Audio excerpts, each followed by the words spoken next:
take this opportunity while I have your undivided attention to remind you of a few things.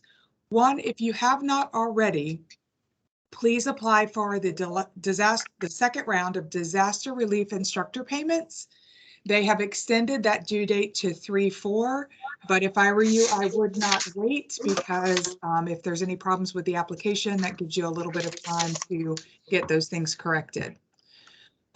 If you have any questions about the application itself, please reach out to your compliance specialist. I'm sorry, for this, we're going to reach out to either Jennifer Kane or to Randy White.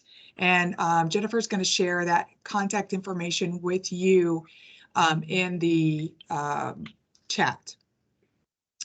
Also, we're taking as many opportunities as we possibly can to let everybody know about new requirements for BPK trainings for teachers and directors. Again, Jennifer is going to post information in the chat about this.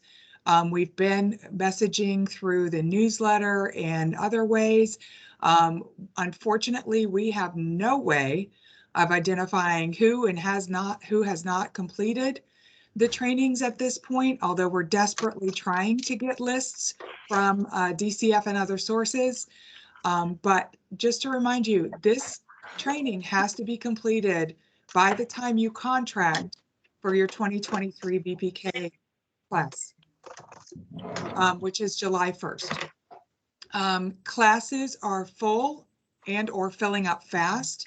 So I recommend that you check those sources that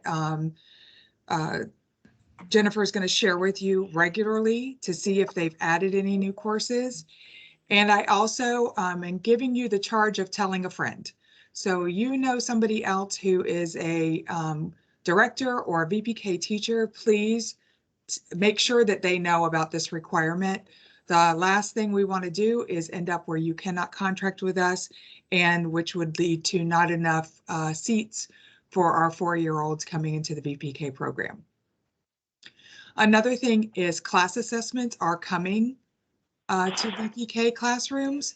So I think that's another thing that is important to share with those teachers. They may or may not be familiar with class. And just so it's not something scary to them, I think as much as we communicate with them about that, that is important. We do not have currently a direct way to communicate with your VPK teachers. We have contact information for some of your school readiness through the class portal. I think it's called, somebody help me that's on the team, QPS? QPS. Thank you. And so we were able to grab some of those names and, again, send out some direct information. But as far as getting information directly to your teachers, we typically rely on the directors and owners to do that on our behalf. Finally, your 22-23 profiles are open and due by 5/15. And one of the things that we've noticed thus far with the ones that are being submitted is that they are not submitting a current E-Verify form. So make sure that you do that. For profiles, you're going to reach out to your compliance, your assigned compliance specialist. And again, Jennifer will put that contact information in the chat. Any questions so far? Okay, we'll move on to the good stuff. The American Rescue Plan Act, what is it? So it was signed way back a year ago, almost, into public law. And it's, if you're that interested, it's 117-2. And it's basically, in a nutshell, a child care stabilization grant. So the feds are pushing money through the states, who are pushing money through the coalitions, who are pushing money to the child care programs. All programs are eligible, just like our other grants, contracted or not, SR and or VPK. And it's going to be, again, a good chunk of money. I wanted to go over a little, and we'll be going over throughout the items that are needed to complete the application. So general business data. So this is the stuff that you know, almost all of it off the top of your head. So your business legal name, the type of provider you are, whether you're a home or a exempt, or you're a licensed, and then your EIN number, which you should know off the top of your head, and then your class score, which you may or may not know specifically what it is, but you may know the range. So you'll want to know what your class score is for this application. And that's your most current class score, not necessarily the one that's on your contract. So the way that class scores work is that at the time of contract, whatever your class score is at that time is what follows you through that year. And then it's not updated until the following contract year for your new score. So you may not want to use your contract for your reference for your class score. However, in the chat, you're going to see how to obtain your latest class score. Okay, your license capacity and your current enrollments. So these items, I wanted to just take a step back. I'm sorry. Much of your general business data is going to feed directly in from your current profile. So when I say current profile, what I mean is if you have not started your 22-23 and submitted it, then it's going to be based on your 21-22 profile.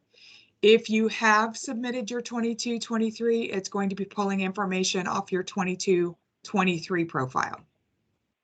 Even if we haven't activated it, it's going to be whatever you've submitted at this point.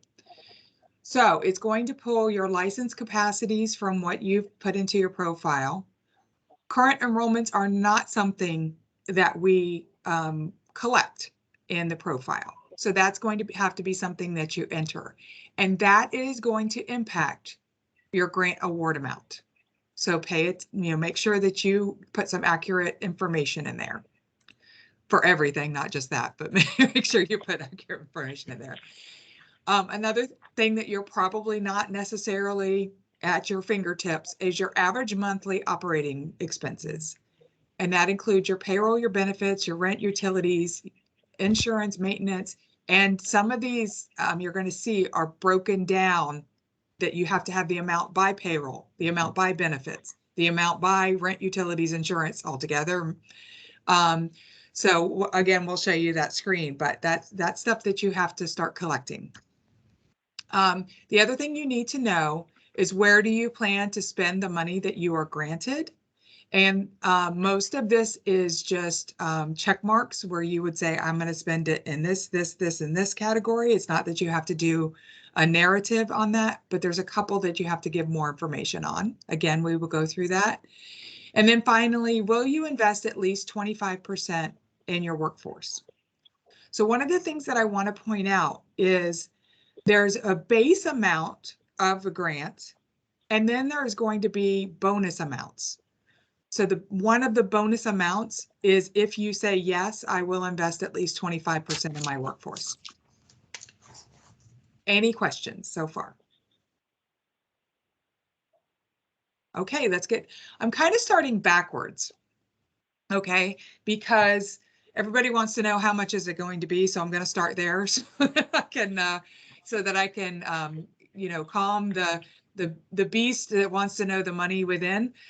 So first of all, there is a calculator that's coming from OEL to help you estimate your amount. However, you can use this to estimate your amount too. I caution you that you do not bank on specifically this, because if the calculation is done slightly differently, then it may alter your specific amount.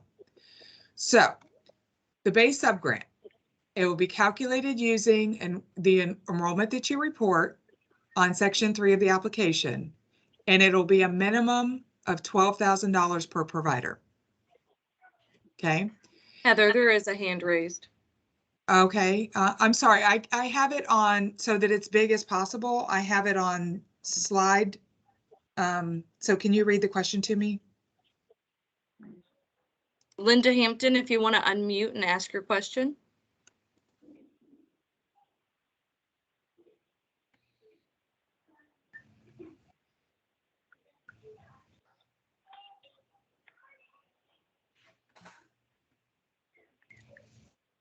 Okay, Linda, she can let us know when we're ready.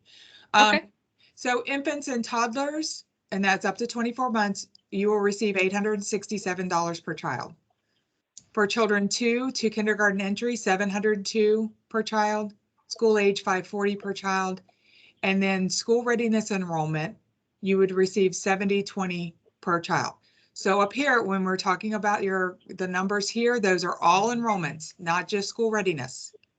Then you additionally will get money if they are school readiness funded children. These are the bonuses that I spoke of. So in addition to these dollars up here, there are these bonus percentages and they are cumulative. So if you meet these first two categories, you're going to get 10% and 15%. One of the things that we don't know yet is, are they doing 10 plus 15 equals, we're going to calculate 25% on top of your base grant? Or are they doing, we're going to calculate 10% off of your base grant, 15% off your base grant, and add those together? Those two numbers would be different.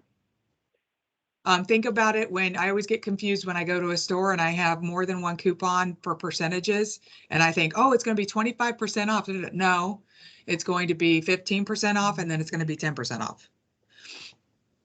Okay, so the things that you're going to potentially get bonuses for: gold seal or class score of 5 and higher in an area with infrastructural deficit. So a childcare desert. I believe that we've looked and we don't have any, but there is a tool that will be available for you to use to determine that, to answer that question. Class score of 4 to 499. Class score of 5 or higher. If you are gold seal. If you have non-traditional hours, so nights and weekends, if you are agreeing to make that workforce investment of 25% or more, and here's how you can make those investments, you will get 10% more of your base subgrant. Any questions so far? Okay, so this time the application is going to be in the provider portal. You're going to get a pop-up automatically that tells you it's available. Again, going back to there will be a link available to you, and if we get the link to the grant calculator beforehand, we will send it out to you so that you can start work on that. And then you do have a due date of no later than June 30th. If you're ready to start that grant, whenever you're ready, you proceed. If you're not, you close. It's going to still be there in your portal. You're not going to lose your opportunity. Heather, we do have a question in the chat. Okay. Could you read it? The question is, for the first category, if you have a higher score, you get less money? I actually just noticed that, and I think that those might be reversed. So I'm going to go back and see if I can find that information. Okay. I'm just listening to this. Okay. So the first section is the instructions, which will does tell you there's going to be a documentation guide. Again, we do not have a final version. We only have a draft at this point. And I know that draft has already changed, so I'm not going to release it to you. But you also gives you a link to your Early Learning Coalition. Hopefully you already know how to get a hold of us. You can do part of the application and save it for later at any time. So that's really nice about it being in the portal, that you're able to save it and go back. Like, let's say, oh, I forgot to get that number. Okay, save it for later and come back later and finish it. It will return you to the provider dashboard where you can access, and it tells you later on, it tells where that where it's going to be. I know it's on the left-hand side. It's going to be one of those links. Once you have filled all required fields, you're going to choose submit, and then it'll give you that opportunity to sign. And again, June 30th of 2022 is the deadline. One of the things, this is, again, back to this is a lot of money. One of the things you'll see later is that you're going to be agreeing to spend it by the end of September of 2023. And while that seems like a long time, we are in the situation where, we have money that we have to spend a specific way that has a very, very short time frame, and it creeps up on you. So just make sure that you're planning for how and when you're going to spend it, and that is before September 30th of next year. Okay, so the general application info. Again, a lot of this is going to feed in from your profile, whatever your current profile is. If you have a 2023 that you have submitted, 22-23 that you have submitted, that will be the one that's used. If you do not, your 21-22 profile will be used for this information. There's going to be some of these fields in this general application information you're going to be able to edit if you need to. I caution you to not do so, but to edit your profile and get it corrected before you fill this out. Because it is something that we're going to do a preliminary review of, and we have to make sure that those things sync. I'm not really sure why they're letting you change any of this, because it should be the most current info. Your profile should be the most current information about your program. Okay, so provider type, very simple. I wanted to point out that these little eyes here are what are called tooltips. In the live system, you'll be able to click on that, and it'll tell you more information about what is a licensed family home. Again, I think that you all know that information, but there are some tooltips later that I think that you will find helpful. One of the things that will stop your grant in its tracks is if the EIN number does not match what we have on file in our accounting system, because we have to track what EIN number we pay you under. So I know that sometimes we have people that go back and forth between some EIN numbers, whether they use their Social Security number or a LLC. So I just want to caution you to make sure that you're using what we have on file in finance, or updating what we have on file in finance to make sure that it is a smooth ride for your application. More general program information.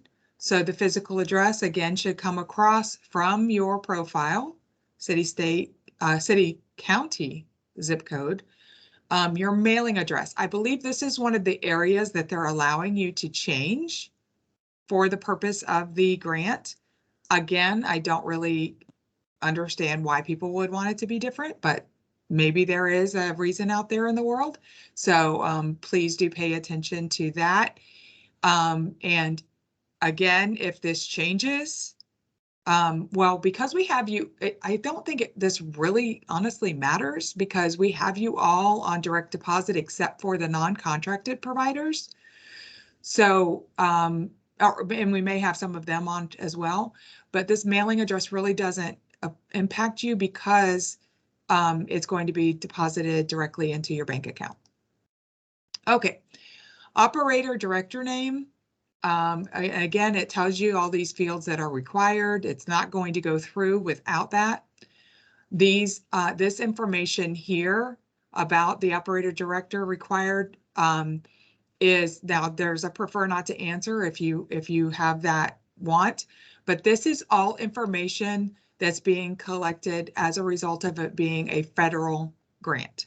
So this is all information that OEL has to report back to the feds on this particular grant. Heather, Yes. Linda Hampton wants you Yes. to elaborate more on the 25% of the funds that will be needed to be invested into the workforce. Okay, we're coming back up on it again later in the application, so if I can address it then, would that be okay? Linda? That would be okay. Thank you. Okay, so then the Gold Seal accreditation status, again, this should come over from the system. If it does not, you're going to mark whether you're Gold Seal or not Gold Seal. Your class composite score, again, if it comes over, it's going to come over. The only thing that system has is your contracted class score. So if your class score has changed since then, you'll want to update to what your class score is, which range. And then finally, your hours of operation, again, which are, they should come over because they are in your profile. And again, this is one of the categories that allows for an additional bonus if you are out of traditional hours of operation. Okay, again, what type of programs do you operate?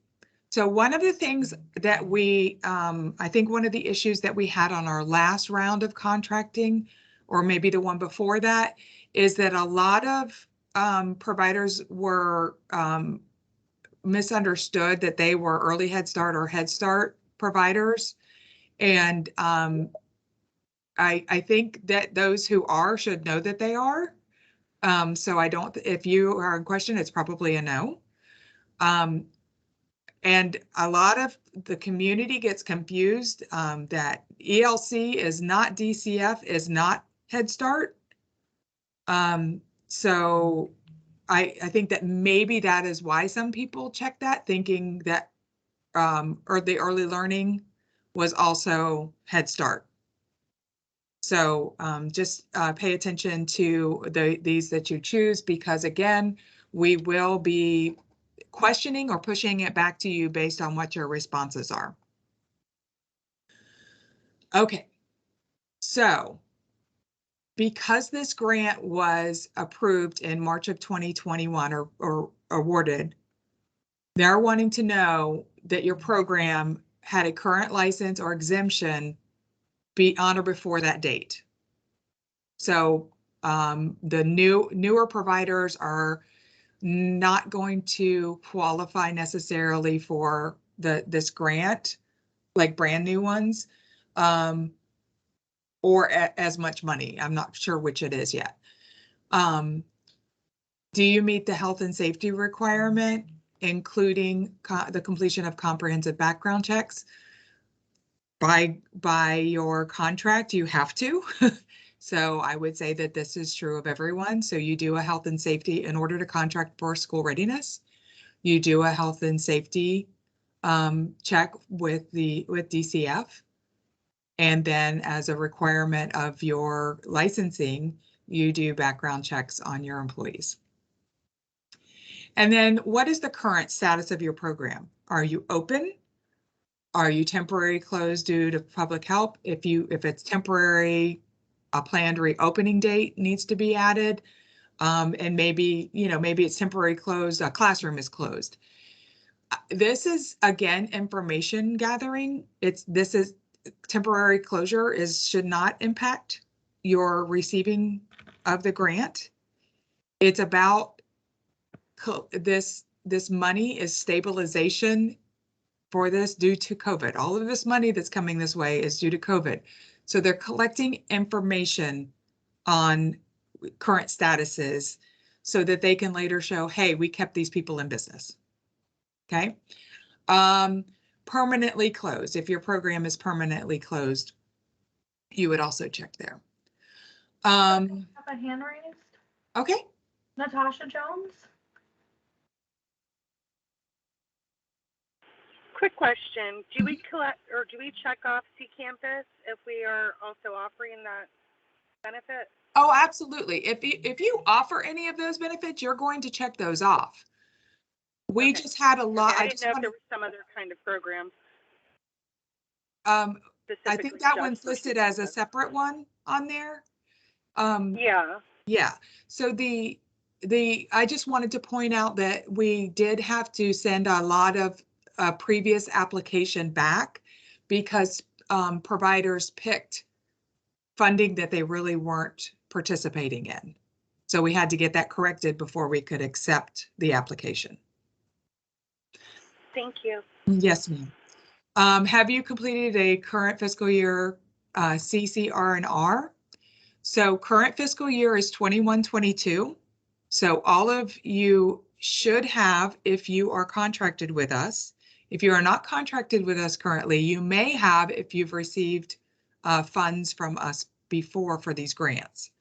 So current year is not the 22-23. So I just wanted to make sure that you knew that. For those contracted, this is a yes. Have you had a contract with the Early Learning Coalition terminated for cause within the past 5 years? Are you under investigation or being convicted of child care fraud? If you have, you shouldn't be contracted with us because that is also part of the requirement. And have you submitted a W-9 and direct deposit forms for payment with the ELC? And again, if you're contracted, you definitely have. But notice that they're asking, if you answer yes, they're asking when. So you could do one of two things. You can do another W-9, current one, and get it in your profile and on file, and you can use whatever date this, that the application comes out because you're ready to go. Or you could go back into your profile and look and see what date that you uploaded the most recent W-9. Okay. So again, this should pull from your profile. I'm sorry, I'm going into a new section. So let me ask, did we have any other questions? Yes, we have a question from Tammy. So our classroom is 1 to 8th grade. We are VPK only and not school readiness. Do we include our K through 8 data as well, or only our preschool? Ooh, good question. If you are a VPK only, if you're not providing it as like after school care, because you are the school, it's not after school care, it's just care. So you would only include your VPK. So this should feed over from your profile. Again, your most recent profile. And licensed is not what they're calculating off of, but enrollment is. So this is the next section. What is your enrollment by age group? So these are the age groups that were broken down a dollar amount per each of these. These differed from one another. So you're going to put what your current enrollment is. Again, this does include private pay. If you have early Head Start, child care partnership, or Head Start only, you're going to put the total number of children here that are in those programs. And then additionally, of the total current children enrolled from infant to toddler, how many of those are school readiness?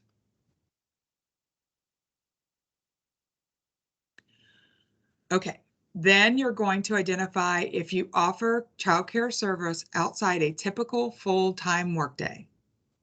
So evenings, nights, weekends.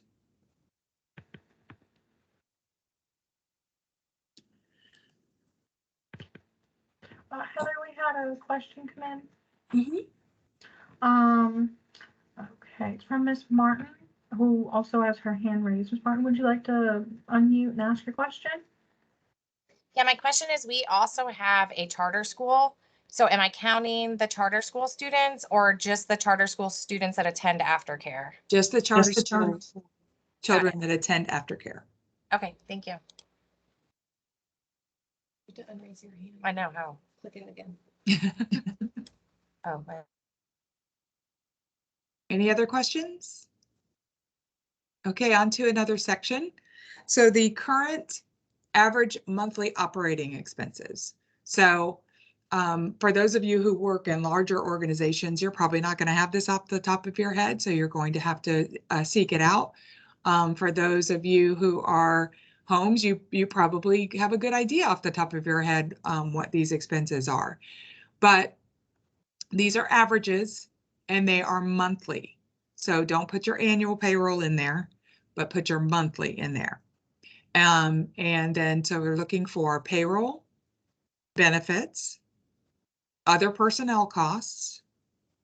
But I noticed here that there's also training expenses for staff. So I'm not really sure what might be other, but they just put that there as a catch-all, I think. Rent or mortgage, other facility expenses, PPE, so personal protective equipment, including cleaning and sanitation supplies and services. So if you have somebody coming in every night to do your cleaning for you, that you would figure out what that is a month and put that average monthly cost here. Again, training expenses for staff on health and safety practices. Okay, so this could be other personnel costs, could be all training that's not related to health and safety practices. Equipment and supplies in response to COVID-19. Okay, so then as you put those in, it'll subtotal for you. Just make sure you check that subtotal before you move on. Additional allowable expenses. Goods and services to maintain or resume child care services. So this is where I said that some of your expenses you would have to describe. So let's say, and it might be under personnel costs, so you might not include it here, but let's say you had to hire a substitute temporarily because you're low on staff in order to maintain or resume services for a particular classroom, then that is something that you could put here. Mental health supports for children or staff. So, oops, sorry. Trying to think of how to go back. So I'll just walk through it. Mental health supports for children would be if you're doing anything extra to, just help that mental wellness of children, then you'll want to put that in there. Does any of our staff have any ideas on what people may be doing for that?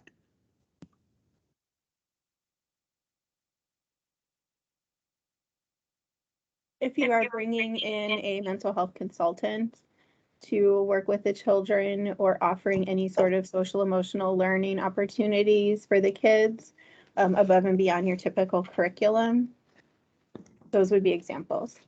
Thank you, Jancy. Again, this is not the amount you will receive. It's a purpose is to calculate your average monthly expenses.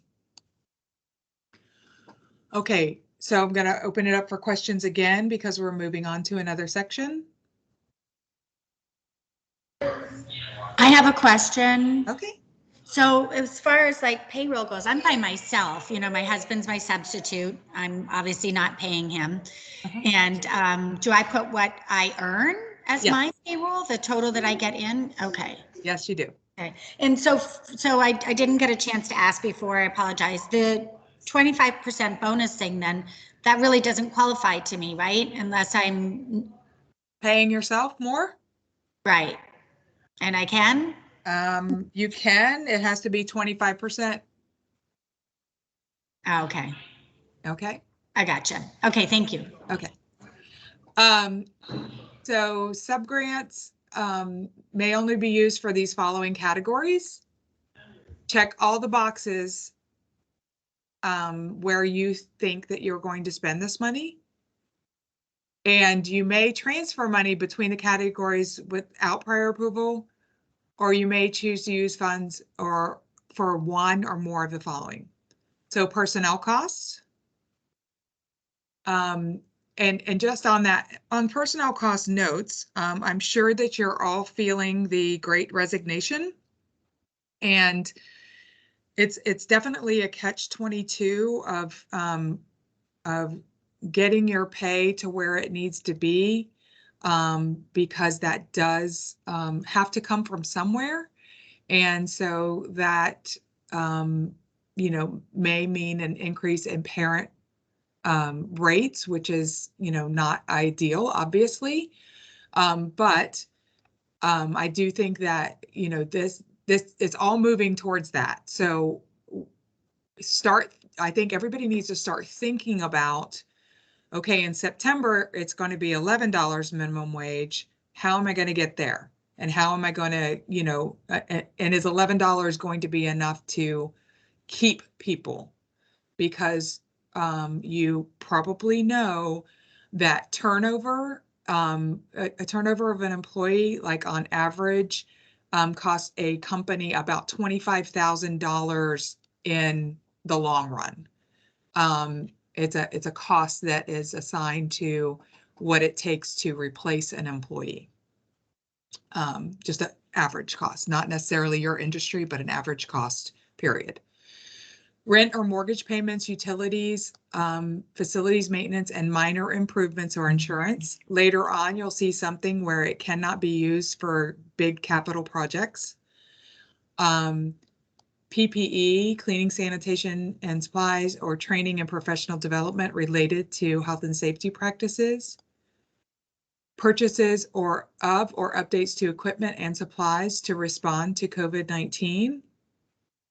Goods and services necessary to maintain or resume childcare services. And again, it has you describe. And those mental health supports, and it has you describe. And then again, it's going to please indicate if you plan to use funds to reimburse the business for expenditures prior to March 11th, 2021. So maybe you had expenses that came into play, so it wants to know, are you basically paying your business back for those expenses that happened due to COVID-19 with some of this money or all of this money? Any questions on that part? Yeah, we have a question in the chat and a hand raised. The question in the chat is oh, I think Jancy actually just answered that question. Kim, you have your hand raised. Would you like to unmute and ask?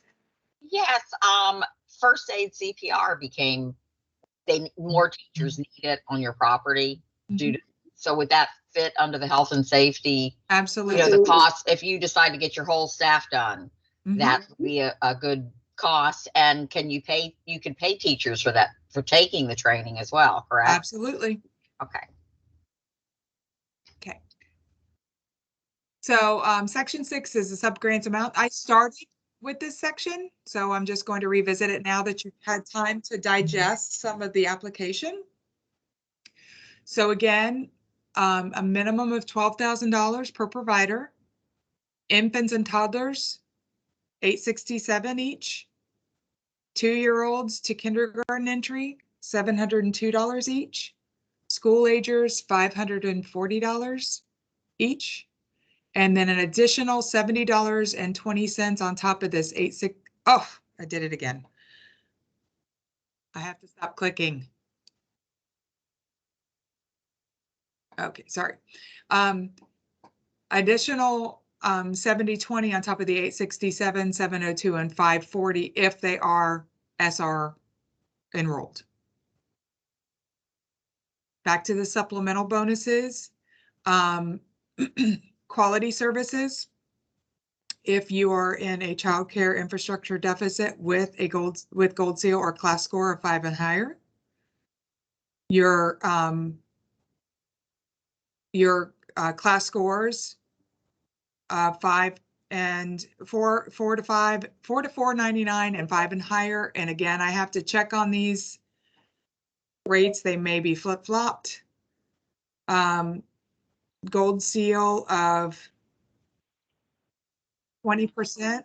And again, these are on top of each other. So you could technically get 10, 15, 20. The only one that you can't get is both of these together because it's between this and above this. Non-traditional hours of nights and weekends. And so back to the workforce investment. Right now, this is about as much as I have. Again, there is going to be more detailed guidance that comes out, but that 25% could be used on bonuses, wage increases, healthcare, retirement, educational advancements, or tuition reimbursement are some ideas. It doesn't mean that it can't be used on other things. It just means these are some ideas. Now, going back to this, one of the things that you have to think about is do you want to put something in place that you're not going to be able to sustain? And it could be that you want to, because you won't have this, this is not recurring money. So let's say that you decide to do tuition reimbursement. You may want to do a tuition reimbursement plan just through September 30th of 23. And get, and really encourage your staff to go get, finish their AA, finish their bachelor's degree, whatever, and, really push that education piece in this time frame, but it has to be limited unless you have another source to pay that going forward. Can you use that for yourself? Yeah. So, okay. Yeah. Awesome. Now, and I'm getting ready to go into this, but there will be monitoring of this. We do not know what it looks like. As soon as we do, we will share it because we don't want anybody, doing something that they didn't know wasn't right to do. Oh, here's a little bit more about evening and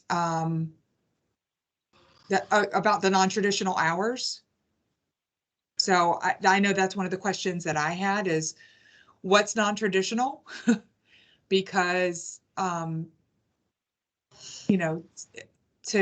I would say this is a very good explanation of it.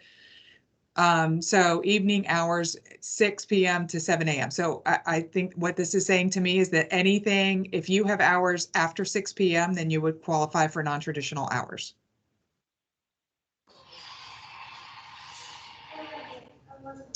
Workforce investment. This is back to are you agreeing to use that? And you have to use it by September 30th. And if you do that, then you will receive 10% more of your of the grant amount, of the base grant amount, excuse me. And this is that same language that I read from the page before. I'm sorry, I know that this is small, so I will read it. I usually don't. I usually try not to read directly off the slides anyway. So to receive this is what your certification and you're agreeing to. So to receive a stabilization subgrant, you agrees to use the funds only for the categories and purposes that you checked on the application. You understand you can move between those categories without any prior approval. It's your responsibility to maintain records that support the use of these funds and to document them in compliance with letters A, B, and C below.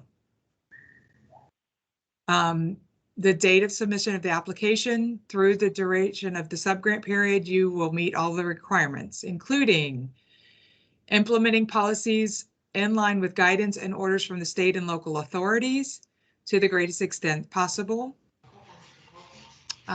including CDC posting several fact sheets to help child care providers understand and meet the guidelines. And here's some links in there that you can go to.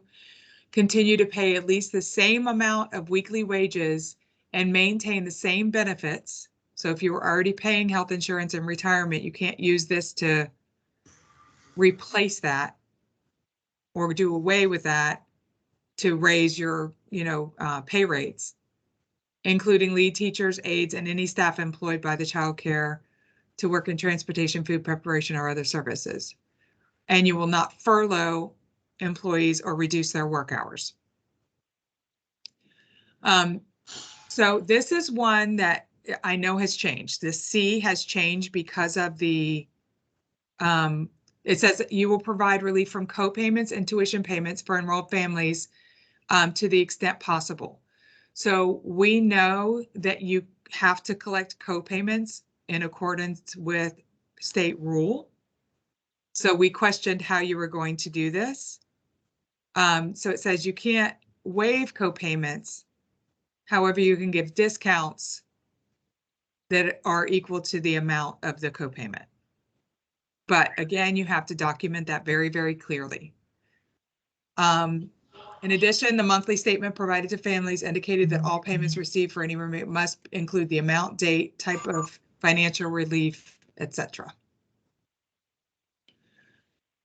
So these are additional terms and conditions to those.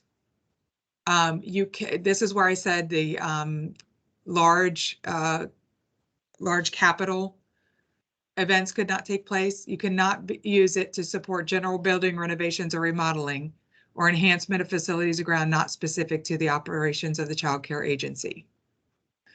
And then there again, this is coming. Refer to the ARPA grant spending and documentation guide on allowable costs and examples. Terms and conditions shall remain in force from the time you accept it to the time you spend all of the money. You have to use it no later than September 30th, 2023. You will properly manage, financially manage the monies and be able to share that information for monitoring purposes. Additional terms and conditions may be applied to this award if outstanding financial or programmatic compliance issues are identified.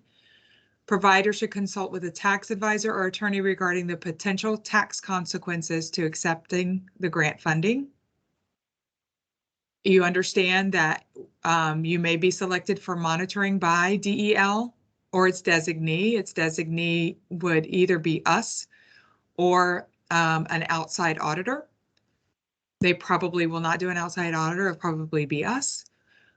You shall maintain documentation of how the subgrants were used and back up to the A, B, and C above to be able to support those purchases or expenditures. You shall repay any portion if you spend it on something that's not allowable as determined by DEL. And by signing this application, you're further certifying that you understand all of this information. And then all fields are required. So I will say that there are some fields that you don't think that you have to answer if it doesn't apply to you. Usually it's dollar amounts. You'll need to put 0 in those fields. If they're required fields, you have to put something in there. Finally, again, you're affirming that you're going to follow A, B, and C above, that you will only use for those categories that you identified in section 5. You're telling the truth, and that you are agreeing that your electronic signature is legally binding.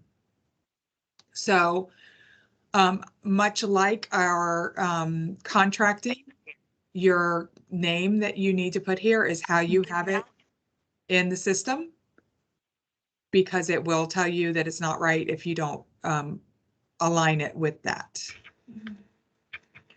Heather, we Any do have a couple questions? questions. Okay. Okay. We have 2 people with hand raised. Okay. Natasha and Kim, would you guys like to unmute and ask your questions? Hey, so I'm pretty clear on everything except for the copays. That's where you lost me on the school readiness copays. Yes. It sounds like we are mandated to, in the Collect. fee, we are mandated to offer, yeah, but it also says we have to discount, correct? It says to the extent So I- possible. To the extent But possible. I don't, And the guidance is going to be a little bit better. So basically, it's a way to circumvent the rule by offering a discount. You can't say, I'm not going to collect your copayment. You could say, I'm going to give you a discount in this amount. Therefore, I don't need to collect your copayment because you have a discount of this amount. so like a temporary rate reduction? Yes. Do Could I be. have to change anything in my profile where I show my rate? You do not, because it's Okay, so because it's temporary and you're giving discounts to those that are already enrolled. And I do believe that the draft guidance says is more geared towards individualizing it, not as a whole. So it's more Okay. that if this family comes to you or you know that they're having financial difficulties, then you could offer this. But I don't believe that it says that you have to do it across the board. Okay. Okay, I guess I'm a little concerned because it sounds like it's mandatory, and I'm just not sure how to go about it, I guess. Remember that this is draft, so Okay. oh, I chose the wrong thing. I'm sorry. I just want to make sure I'm doing Do that not be part sorry. right. This is exactly what this is for. And we aren't too proud to say we don't have all the answers. It's a typical answer lately. Let's see. Okay, so how it reads is, I will provide, and again, this may not be the final, this was draft when we got it. I will provide relief from copayments and tuition payments for enrolled families and prioritize this relief for families struggling to make either payment to the and do all of this to the extent possible. So if the funding you receive doesn't allow you the room to do this, you don't have to do it at all. And if you can only afford to do it for families struggling, then you can just do it for families struggling. Okay.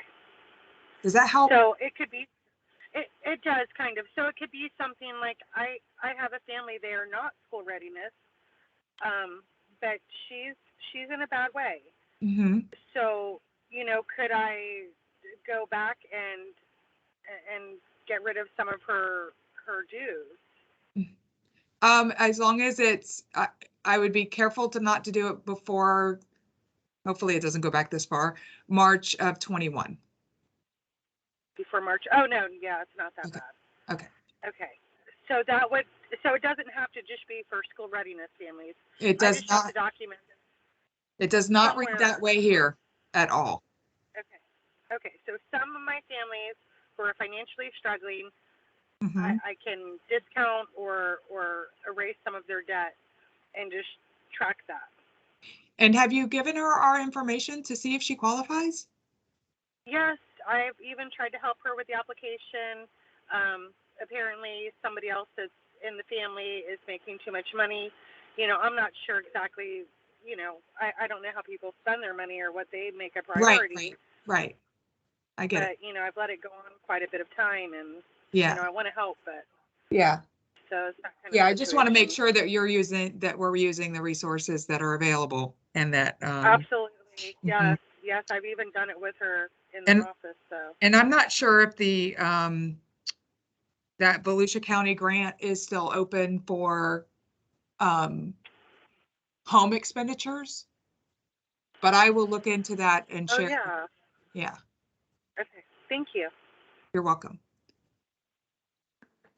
Okay, all right, so what happens once you submit is the application comes to the coalition portal. And we're going to have a queue that tells us all of the applications that are, did we have another question? I'm sorry. That was only one of them, wasn't Came it? with their hand raised and then a couple in the chat. I'm so sorry, it just dawned on me that we only had one question. It's okay. Mine was dealing with the educational use of training money and for education. If you pay for someone, I'll use a CDA. I get them, my teachers get Montessori trained, but say you decide to pay for some CDA, but they don't finish. How is that going to affect this? Because you might pay for it and you do everything you can and you pay them hourly training and you know, give them time off and you let them sit in your office and they just are not completing it. What does that do? I mean, do they have to complete it? You know, obviously we want them to, but this happens a lot. It happens a lot. Oh no. So I would say that you just document it. Okay. Do you continue to employ them if they don't? Well, yes, I'm not going to get rid of them just because they haven't had time to finish their CDA. And then sometimes I have to renew it and things like that. But I mean, I have teachers who have been with me for 14, 15 years and they're still working on their bachelor's degree. Right. What am I supposed to, I mean, if they have kids and they only do that. I meant, was it a condition of your employment for your particular agency or? No, I really try to encourage them to get their education. Right, because I think that part would be frowned upon. I think if they were still, like, if you say, hey, you need to have this training, but then they don't finish it, but then you pay for it, I would think that that's not okay. Because you're saying they need that training. I guess my point is it's kind of like when you pay for a DCF class and it's only available or up for 45 days. Now it's only $10. Right. But if they don't finish it in 45 days because their cousin died or I mean, things happen and people, that's, I guess what I'm saying is if you've got the Montessori training I pay for, which is like $6,000 a year, they start in August, they finish in June. Well, if sometime they get pregnant or something happens, I still have to pay the company that, you know, because there's a slot over there in Maitland and they've taken it. Right. So what do I have to do as far as, you know? I would say exceptions. I wouldn't repay it the next year. They would either have to, you know, then get it or not, but. Right. I would say that you would, if it was an exception, not the rule. What scared me is when you said it happens a lot.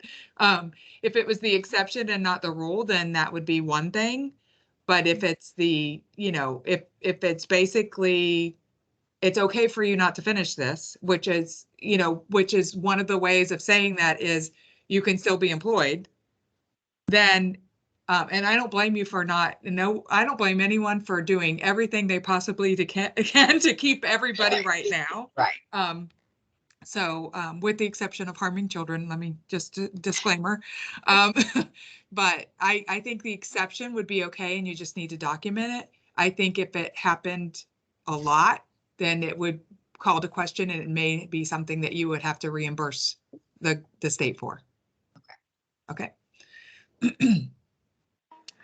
Just a couple questions in the chat. Okay. Are providers able to use the funds for playground repairs? I felt like it said that that those things were fine as long as it was for the operation of the program. That's how I felt it read on the previous page. But again, I think that everybody should take a few minutes to go through the guidance that's going to be released with the application, hopefully with the application. before you apply so that you understand the rules around how you can use that money. And then again, of course, if you have any questions still on that guidance, let us know and we'll find out. And I believe DEL is coming out with frequently asked questions. The draft is 11 pages. So some of these questions should be answered in there once they finalize that document. Next question, what will the process look like to show how grant funding was used? Just be prepared for an audit, or is the expectation that everyone will be audited? So everybody will be reporting. There is a reporting component to this particular grant where you will be uploading supporting documentation. At this point, we still do not know what that reporting requirement looks like. We don't know if it'll be a sampling, if it'll be everything, exactly what it'll be. And then I would imagine just like school readiness, and we can't audit it all, otherwise we would just do it ourselves and not include the providers. So we would be doing a sampling for monitoring. Okay. And then Jan asked a couple questions regarding the discounts. Does the discount have to be the full co-payment? And how long are the discounts for SR? Again, it's back to what you can afford with the budget that you're going to get. And there are no requirements of partial, full, how long, anything at this point. And some people will be doing it and some people won't. So it's okay that, you do a blend of whatever works for your particular budget. Okay. And when will the application become available? We knock on wood, we were told it's coming Monday, the 28th. But they've been known to have delays before, so that's why we went ahead and we're having this training today, one on Friday, one on Monday, in the anticipation that it is coming out on Monday, but it may not. But we will certainly let you know. You'll know as soon as you log onto the portal, but we will also message and let you guys know that it's available.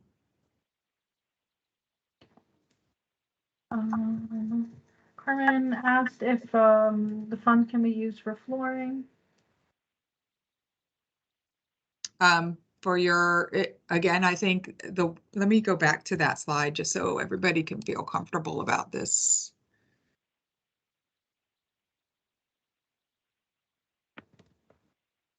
So the way that it reads is subgrant funds cannot be used to support general building renovations or remodeling. So I would say no, that it cannot. Or any other, let me go back. Let me read the whole thing before I make decisions. Subgrants cannot be used to support general building renovations or remodeling or any other enhancement to the facility or grounds not specific to the operation of a child care agency.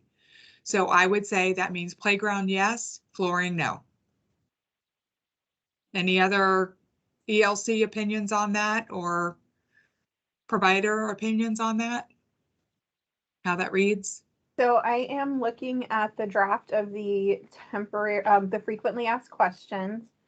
Allowable facility maintenance, improvement, and remodeling may include, but are not limited to, building or updating playgrounds, renovating bathrooms, installing railings, ramps, or automatic doors, and removing non-load-bearing walls to create additional space. And there's a whole list of other options, and replacing, repairing existing flooring is on the list. It's okay. Allowable. It's allowable? Correct. Okay, So I will try to screenshot this and put it in the chat. Yes. Just keep in mind it is draft and subject to change at DEL's whim.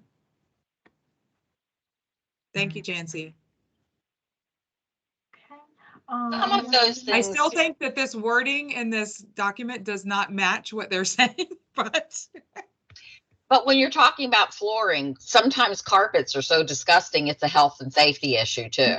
So there are things in there that you can kind of move around. right. I would guesstimate. The same is true for, remodeling things on your playground. If it's a health issue or a safety issue for children, Yes. and DCF recently has come out with a 6-foot rule now too. Playground things have changed.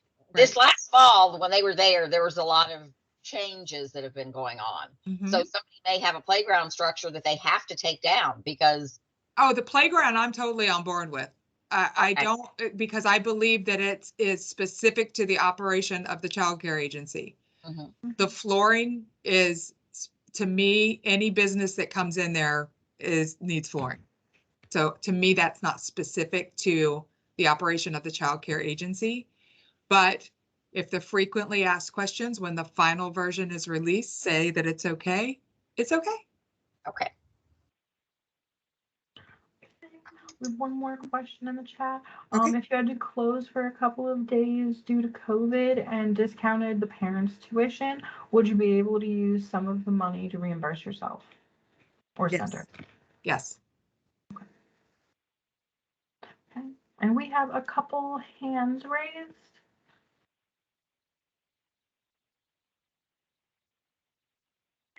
I was just wondering, do we know about the taxing status of this money, if it'll be like the other grant money where it's non-taxable?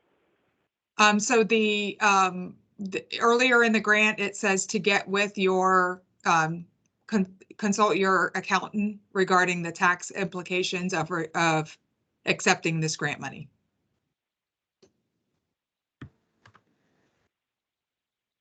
So the only money that was not taxed was that went directly to the teachers. The disaster relief payments. Right. All of the other money that you are receiving did not have that same benefit. Wait, so the CARES money was all taxable? I'm sorry, I can't give tax advice. You're going to have to go to your accountant to get that advice. I'm the accountant, though. You're going to have to Google. Okay, I'm going to Google. I will refer. Thank you, Heather. Yes.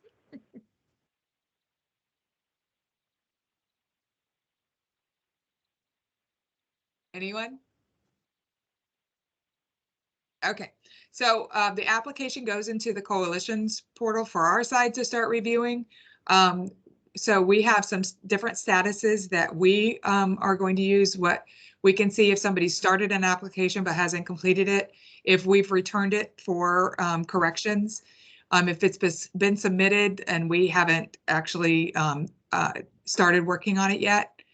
If it's reviewing, it's that we have actually changed a status from submitted to reviewing internally. And we actually use this reviewing status because we have a 2-step approval process. And so we have an initial review of just making sure the information matches your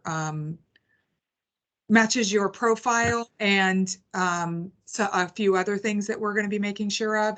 And then we put it in a reviewing so that second person knows, okay, it's time to do the final review. And then it goes on to finance, which I'll go through in a little bit. And if the program or if the application is not eligible, then we would return it as not eligible, or if it's approved, that's where it goes to finance. So this is what it looks like on our side. Basically, these two are just submitted. We just did a couple samples, one for Flagler, one for Volusia. And then we click this button. It'll basically take us to a mirror of what your application looked like, what you submitted. And then it gives us these options to approve it, to make it not eligible, or to return for edit. Our hope is that if we have to return for edit and we make these notes and we save for later, then it messages you. I know it messages you that it's been returned for edit. I don't know that it includes the notes that we put here. If not, we will be sending you a separate email that has the notes that we put in for what you need to look at. And it could be as generic as, well, I don't think it'll let you submit if you didn't fill out all of the responses. So I was going to say that all fields, it could be as generic as all fields weren't completed, but I don't even think it'll let you submit. But we'll try to be as detailed as possible, but do remember that we're going through 250 to 300 applications and trying to do so as quickly as possible to get you the funds. As we, then we also have to sign that we reviewed it and agree with it. And then I'm not sure what the contact information is, but that's, oh, it might be on their reporting end that they need this information. Okay, some additional information. This will not be, our understanding is this will not be paid out in one lump sum. So let's say that you're approved for the minimum's 12,000, let's say 12,000. Then that may be broken up into 2 or 3 payments. We don't know what that frequency is. It may align with this periodic reporting. So let's say that they decide that you have to submit something every 3 months. Then maybe once that's submitted, we make that next payment. Not really sure. We're still waiting on them to make those decisions. I think that is due to cash flow in the state to make sure that they're not hit with billions and billions of dollars at one time. Also, this is going to be a multiple application. So this is just my understanding, this is just the first one of a couple. So just keep that in mind. And then there will be monitoring of funds and that will be determined. But again, as we receive all of this information, we will share it. Okay. We don't want, like the monitoring, we want you to know exactly what we're going to be looking for, just like we share our monitoring tools for school readiness and BPK. That tool will be shared so that you know what we're going to be monitoring. So this is the coming soon, this guide, and now I also learned today that there's a FAQ that's going to be coming soon as well. So what the guide is going to do is review some of the different allowable expense categories and offers sample of allowable purchases. It also provides examples of different ways to document those expenses. Again, trying to set you up for success in reporting and being able to support these funds that are being passed on to you. Are there any more questions? Yes. Okay. What do you mean by multiple applications? Are there multiple grants coming? So I believe this is like stage 1 of 2. So I think what they're looking to do is this is your status right now, and this is what's going on. And then this is your status at this other point, which we don't know when that point is. And this is what's going on. So instead of, so let's say we had a provider that applies and then even with this funding isn't able to stabilize and has to close their business. They didn't want to put all their eggs in baskets that might fail. So they're doing a multi-grant process to where you would apply now as of this status and apply later as of what your status is at that point. Ooh. That's as clear as mud. Well, I mean, again, the best example I can give is that they don't want to give, let's say that, so the minimum grant is 12,000. Let's say it's 2 grant cycles. They don't want to give $24,000 right now to a program that's going to close in 3 months when they can give $12,000 right now. That's what I was trying to find out, because you said multiple applications. So I'm thinking if the base is 12,000, then why are we applying and applying, unless there's something else out there for the centers? Yeah, and again, we just don't know that part yet, and I apologize. It's a catch-22 of giving you guys information before we know the whole story. And we do the same, the staff will, attest to, it's the same for them. We try to wait until we get enough information to be helpful and not leave more questions than answers. And it just doesn't, it doesn't seem that the timing ever works right. So we're trying to give you as much information as we can at this time. I just didn't want you to think. Thank you for what you're doing for us. Thank you. We appreciate it. Thank you for what you guys do, because it's always a roller coaster for you guys, I know, but the past couple years has really been, and we can't thank you enough, because you have endured a lot, and hopefully the Great Resignation is kind of stabilizing. I don't know if it is or isn't, but it seems to be at ELC a little bit. Well, you guys have been supportive too. You purchase supplies, you provide it to us, you give us dates. So, you guys have stepped in and helped us too. And I really appreciate it. We're really trying. I really needed it. The more feedback you give us on how we can help, the better. Because if we can do it, we will do it. Sometimes we're limited in what we're allowed to do. Any other questions? Okay, well, I'm going to take this opportunity to remind again, for those of you who weren't on the beginning of the training, the disaster relief instructor payments for which the director or program has to enter the applications are due on 3/4 of 22. We've been trying desperately to make sure that you're aware that yours those of you who have not completed it, so that we don't miss out on an opportunity for your teachers.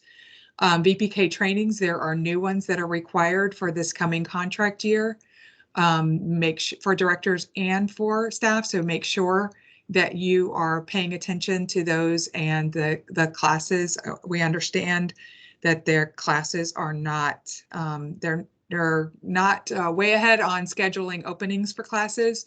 So most of them are full at this time, but please do keep an eye out, because we want you to be able to contract for next year. And then class assessments are coming in VPK.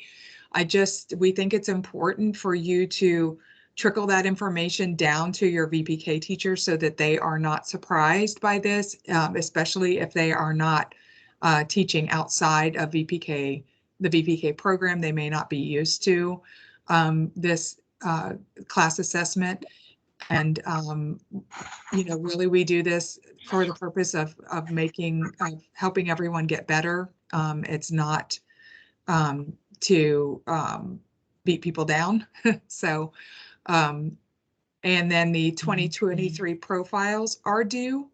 What we've seen so far from the submissions this year is that the E-Verify form has not been updated by some of the providers. So we want to make sure that you get a current E-Verify form into your profile. Leave it one more time for questions. I have a question, if you don't mind. Never mind. I never mind. I put it in the chat. So in terms of distributions and how you mentioned, and if it's going to be one payment or multiple payments, will that be available before the application process? And the reason why I'm asking is as we're planning of, how to distribute these funds, whether if it's payroll or whether if it's discounts, how do we pre-plan for something that we don't know when we have access to it? Very carefully, yes. So we obviously it should be, and one of the things that you can consider is that you do not have to apply right away until you have all the information that you think it makes you comfortable. June 30th is the deadline for our application. So I obviously don't necessarily encourage you to wait, but I completely understand your concern on, understanding when those payments are going to be released. Yeah, kind of understanding what you're committing to in terms of cash flow. Yes, yes. A very, And- very good point. And my second question to you is the the average monthly expenses, is that collected primarily by American Rescue Plan, or is that collected by Office of Early Learning? I believe all of the items in the application are required of the federal government. Okay. All right, I don't think I have any more questions. Thank you. You're very welcome. I had a question about the class assessment for VPK. We had one last year or this year. We had one this year. She actually assessed our VPK program because we had school readiness children in that class. So, and our score is above a 5, so we are not due for 2 years, right? So is this going to be another new class assessment for her because she was just assessed? So the new law that's in effect requires that every VPK classroom be assessed. It's different from school readiness where we only assess 50%. So starting in July 1, we will need to do another assessment on that VPK classroom. They still have not written the DEL still has not written the administrative code or rule on what the assessment is going to look like and if they're going to have the option for biennial or if it's going to be required that every VPK classroom be assessed every year. Okay, so it could be that because she was already assessed this year, she doesn't have to be assessed again, or I anticipate that we will be assessing every VPK classroom in 22-23. Okay, thank you. Oh. Because really she was assessed under school readiness. Correct. And not as a VPK program. Okay, and then last question, or actually just a thought. I don't know about everybody else, but our payroll is upwards of $16,000 a month. I mean, if I literally just gave them my payroll records for 2 months, the money would be I can't think of the word. It would be done. You know what I mean? It would show that money that it was used. Okay, so this isn't to pay what your regular expenses are. This is to increase pay and things like that, or any additional staff that you need to get. It's not intended to make payments that you would already make. If you were short in payments in the past, let's say you had to dip into your savings to make payroll because your enrollments were low or whatever like that, yes, it's intended for that, but it's not just intended to pay your payroll. But it said you could use it for payroll, correct? The intention is to stabilize your program.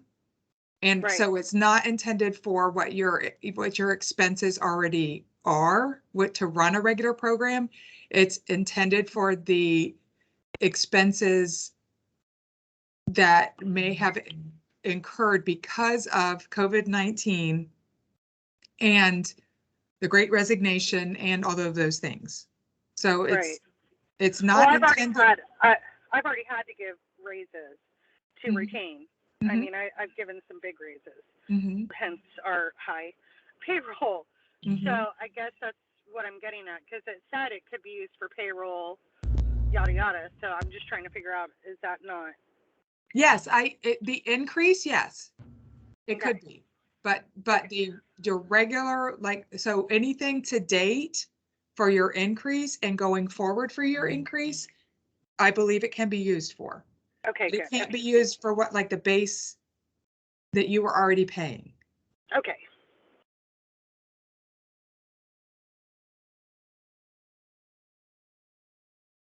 Any other thoughts? There's some hands raised. And one quickly went down. Two quickly went down. Okay. Well, if you've lost children because of COVID-19, Yes. so you have a reduction in income, you're saying that you can't use the grant money to help with this payroll? No, I'm saying you can. Oh, I'm confused.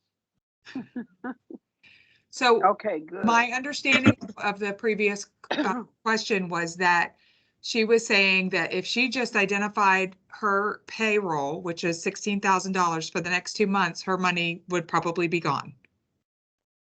But you can't, it's not your whole payroll, it's just what the impact that COVID has had on your payroll. Okay, yeah. Mm-hmm.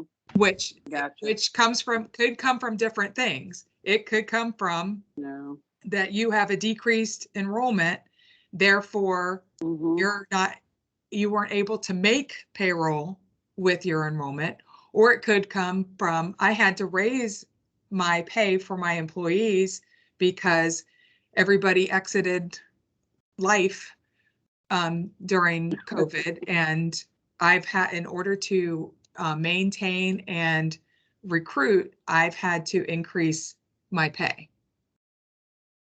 And again, I mean, this is hard stuff, you guys. This is all like this huge balancing act of, I've got to spend this money, but I've also got to be able to maintain it long term, because nobody's going to be good with, I'm going to pay you through September 23. I'm going to pay you more money, but then I'm going to take it away.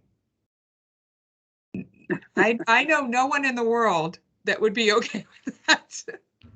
So that's right. Yeah. So you really have to figure out how you're going to maintain that. But remember, you also have minimum wage that's every year. One more dollar, one more dollar, one more dollar. So you've got to, maybe tackle that bear at the same time and think about that at the same time.